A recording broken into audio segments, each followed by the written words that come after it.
When I was 17, nearing the end of my high school journey, there came a weekend when my folks planned to be away. I saw this as the golden opportunity to host an epic end-of-year bash. So I dashed to the store, grabbing 3 hefty packs of red Solo cups and a sack of ping-pong balls. Then I struck a deal with my older brother, who was 21 at the time, to stock us up with a plethora of beers and liquor. What made our place perfect for this shindig was its location in a cul-de-sac with a swath of land dedicated to water collection just behind the backyard. This meant the chances of nosy neighbors calling in noise complaints were practically nil. My brother rallied about 10 of his own pals, and soon enough, folks began trickling in around 9 p.m. I pretty much made it an open invitation, extending the welcome to most folks in my grade. By the peak of the night, there were easily 60 to 70 teenagers crammed into our humble abode. It turned out even wilder than I had anticipated. At one point, I found myself marveling at the sheer number of attendees.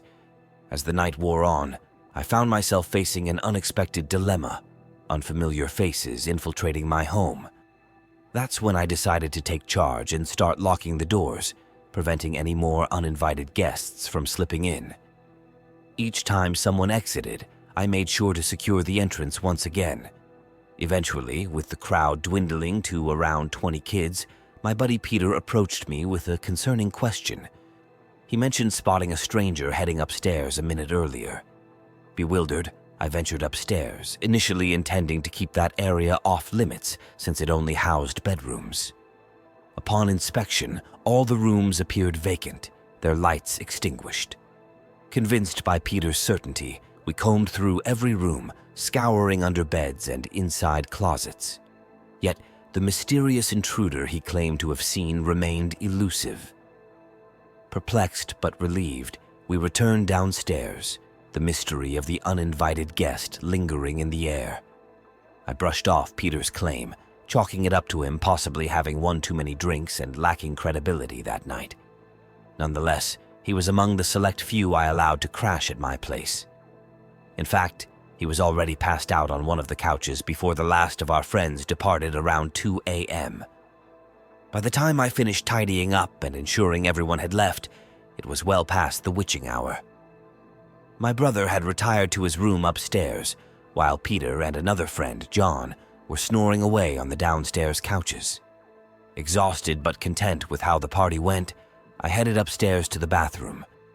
As I stood there, toothbrush in hand, gazing at my slightly blurry reflection in the mirror, a faint noise caught my attention from above. I paused, switching off my electric toothbrush, straining to discern any further sounds, yet there was nothing but silence. Shrugging it off, I rinsed up and made my way to my bedroom. Just as I was about to collapse into bed, another sound echoed from the ceiling above me, a distinct thump sending a shiver down my spine. I approached my brother's bedroom door, pounding on it relentlessly, but to no avail. He refused to open up. A sudden urge prompted me to check the attic, a notion that hadn't crossed my mind until that moment. Hastily, I fetched the hook to lower the attic stairs, realizing I'd never ventured up there before. Ascending into the darkness, I fumbled around, seeking out a light switch. My fingers brushed against a string, and with a tug, a feeble light flickered to life, casting a dim glow across the attic's center. While the area around the attic door was illuminated, the outer edges remained shrouded in darkness. Yet, even amidst the gloom, I sensed an eerie presence lurking within. Summoning up my courage, I called out, "Is anyone up here?" My heart raced as a box toppled over near the corner, revealing a figure crouched behind it. Without hesitation, the mysterious intruder darted behind another stack of boxes. It wasn't the silhouette of a child. It was unmistakably that of a grown man. The realization sent a chill down my spine. As I stood frozen in the attic, a rustling sound echoed from a distant corner. Without a second thought, I leaped off the stairs, slamming the attic door shut behind me. Racing downstairs, I shook my 2 friends awake, urgently recounting the chilling encounter. It took a moment for them to shake off their slumber and grasp the gravity of the situation. Peter's voice cut through the haze of confusion, urging me to dial emergency services immediately. Without hesitation, I reached for the phone and made the call. In hindsight, seeking their input before taking action provided a sense of validation, reaffirming the necessity of involving the authorities. Returning upstairs with my two friends in tow, we continued to pound on my brother's door to no avail. Concern gnawed at me as I feared something might have befallen him. Just then, the wail of police sirens pierced the night, prompting us to rush downstairs. Relief washed over us as an officer and his partner entered, inquiring about the attic's whereabouts. Leading them to the attic door, I swung it open, granting them access. With flashlights in hand and guns drawn, they ascended the stairs to investigate. Instructed to wait in the living room, we anxiously awaited news. Barely 2 minutes later, the officers emerged from the attic, escorting two unkempt, menacing-looking men in their 30s or 40s. Their appearance was unsettling, hinting at a life on the fringes of society, perhaps even madness. As they cast wary glances in our direction, my brother emerged from his room, visibly unwell. Upon hearing our account of events, he confessed to sleeping through our attempts to rouse him. Thankfully, being of legal age, he assumed the responsibility of liaising with the police. Thanks to his maturity and quick thinking, we managed to keep the incident under wraps from our parents, sparing them unnecessary worry.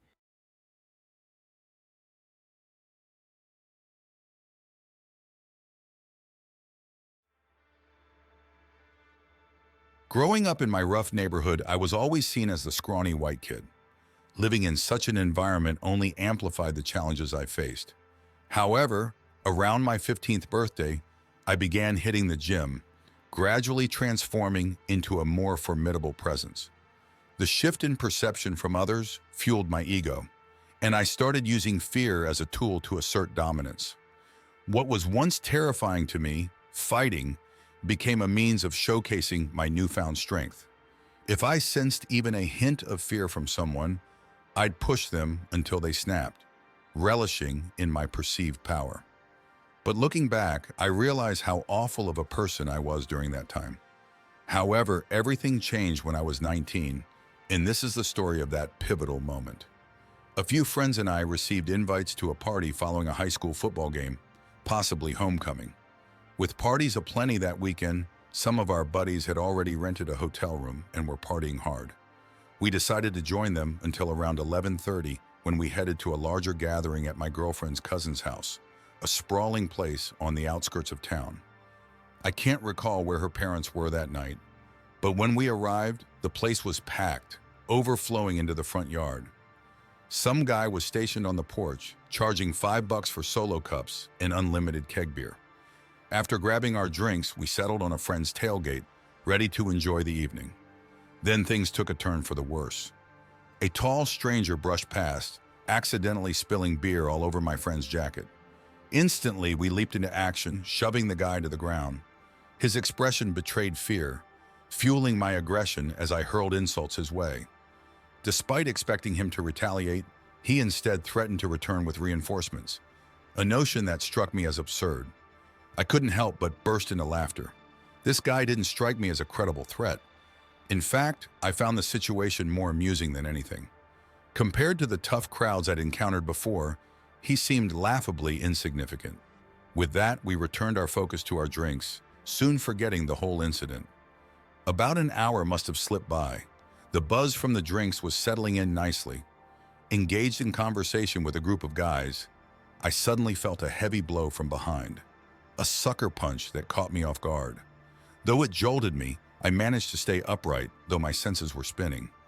Before I could even react, another blow struck me from a different direction, sending me to my knees. Rage surged through me, a potent mix of fury and confusion. As I prepared to retaliate, I felt something cold and hard press against my forehead. A chilling realization dawned on me. Instinctively, I recognized the menacing presence of a firearm, its metallic weight a stark reminder of the danger I was in. My gaze traced upward to the snarling face of the man I had clashed with earlier, flanked by his intimidating posse. Their stoic expressions spoke volumes. These were not men to be trifled with. The once lively party fell eerily silent, the atmosphere heavy with tension. I found myself at the mercy of my assailant, his dominance palpable. For what felt like an eternity, he said nothing, relishing in his control over me. Then, with a chilling chuckle, he began hurling the same insults I had directed at him earlier. In that moment, I realized the gravity of my actions and the dire consequences they had brought upon me. Uncertainty gripped me as I grappled with the possibility of facing death. In that moment, I knew my days of intimidating the weak were unequivocally over. The veil of fear I once wielded had been lifted. Now I stood exposed as nothing more than a coward. The laughter of my assailant's friends echoed in my ears, amplifying my sense of powerlessness. My focus remained fixated on the gun, its presence looming ominously. When pressed for a response, I blurted out the derogatory term he had hurled at me, a feeble attempt to appease him. To my dismay, my reaction only fueled their amusement, plunging me deeper into humiliation. Memories of my vulnerable past flooded my mind, engulfing me in a wave of shame. As the group sauntered away, their laughter still ringing in the air, I collapsed in relief. Surrounded by a deafening silence, I remained paralyzed, unable to move until their footsteps faded into the distance. Summoning what little courage I had left, I lifted my gaze to find myself utterly alone. It was a stark realization, one that drove me to skulk away into the shadows, too ashamed to seek help. Trudging the long journey home in solitude, I knew that this marked the beginning of a new chapter in my life. The following morning brought clarity, a realization that none of my so-called friends bothered to check on me. It was a bitter pill to swallow, serving as confirmation of the isolation I now faced. I lay low for months before mustering the courage to start anew in a different city. It wasn't just the exposure of my cowardice that prompted my departure. It was the profound realization of the person I had become. The boy I once was filled me with shame. I wanted to bury him deep and never look back. For 7 years, I tried to erase that part of my past until a chance encounter with a childhood friend changed everything. Like me, he had teetered on the edge of darkness, but managed to find his way back. Together, we founded a nonprofit aimed at helping at-risk youth. Today, I find myself immersed in the world of these vulnerable children.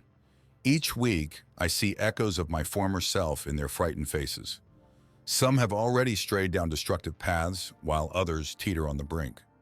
Though I never veered too far off course myself, I recognize the perilous road I was on. To anyone reading this who finds themselves on a similar path, know this: it's never too late to change direction. Reach out for help. There are people who care and are willing to support you. I never want another soul to experience the paralyzing fear of staring down the barrel of a gun, pleading for another chance to make things right.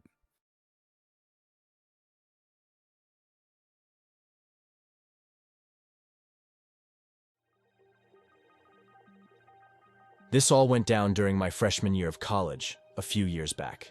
The campus was bustling with students, and despite being new, I had managed to forge a decent circle of friends. One evening, a member of our crew scored an invite to a house party, a promise of a packed house and familiar faces. Though I wasn't exactly thrilled about it, I agreed to tag along. The following night, around 9 p.m., the 4 of us set off from our dorm building, embarking on the 15-minute trek to the party spot. As we neared the house, pulsating music filled the air, beckoning us closer. Stepping inside, I was met with a sea of bodies, people spilling into every nook and cranny, from the living room to the kitchen and beyond. Yet, amidst the chaos, I spotted familiar faces scattered throughout the crowd. Surprisingly, there were more acquaintances present than I had anticipated. After mingling with a few folks, nature called, leading me upstairs in search of the lone bathroom. It took a couple of minutes to snag a turn, but I eventually made my way back downstairs. To my surprise, the party was winding down, with guests scurrying off to another nearby shindig. Despite the dwindling crowd, I lingered, hoping to catch up with my friends. However, after a thorough search of the house, they were nowhere to be found. With the backyard door ajar, I ventured out, hoping to spot them among the stragglers. As I stepped into the dimly lit backyard, I was met with an eerie silence. Peering into the darkness, I made my way to the yard's end before turning back. That's when I noticed something peculiar. A figure lurking behind a sizable tree adjacent to the house, concealed in the shadows. Though the details were murky, there was no mistaking the silhouette of a crouched figure, hidden from view. I hesitated for a moment, intrigued by the strange sight of the figure attempting to conceal themselves behind the tree. As our eyes met, a wave of discomfort washed over me, prompting a swift retreat back into the house. What struck me as odd was the man's age. He seemed much older than the typical college crowd. Upon re-entering the house, I found it even emptier, my friends still nowhere in sight. With a dead phone in hand, I stepped outside, chuckling at the absurdity of the situation. Opting to make the trek back to my dorm, I strolled along the quiet streets, the chill of the night air barely registering. Halfway through the journey, however, the tranquility was shattered by the sound of footsteps echoing from behind. Initially, I brushed off the footsteps, but as they quickened their pace and drew nearer, my unease grew. Glancing over my shoulder, I spotted the same man from the party, about 40 feet behind me, his gaze fixed on the ground. His presence felt increasingly suspicious, prompting me to hasten my steps. Yet, no matter how fast I walked, he seemed to steadily close the gap between us. When I veered onto a street leading to campus, hoping to shake him off, my nerves spiked as he followed suit, now just 30 feet behind.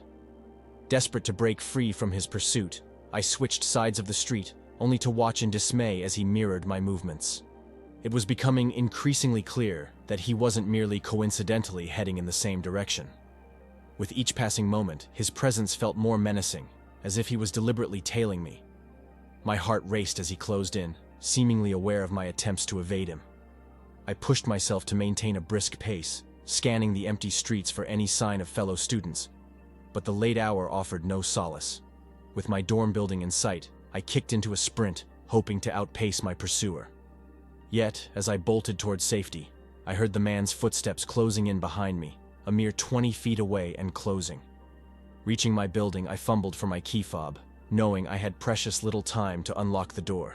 With a surge of panic, I realized I wouldn't make it inside in time to secure the door. All I could do was keep running. Bursting through the entrance, I darted for the stairs, taking them two at a time, my heart pounding in my chest. As I raced down the hallway, I dared to glance back, relieved to see that I had put some distance between us. Reaching my room, I swiped my key fob, praying it would unlock in time. With a sigh of relief, I slipped inside and slammed the door shut, locking it just milliseconds before the man reached it, his hand grasping at the handle.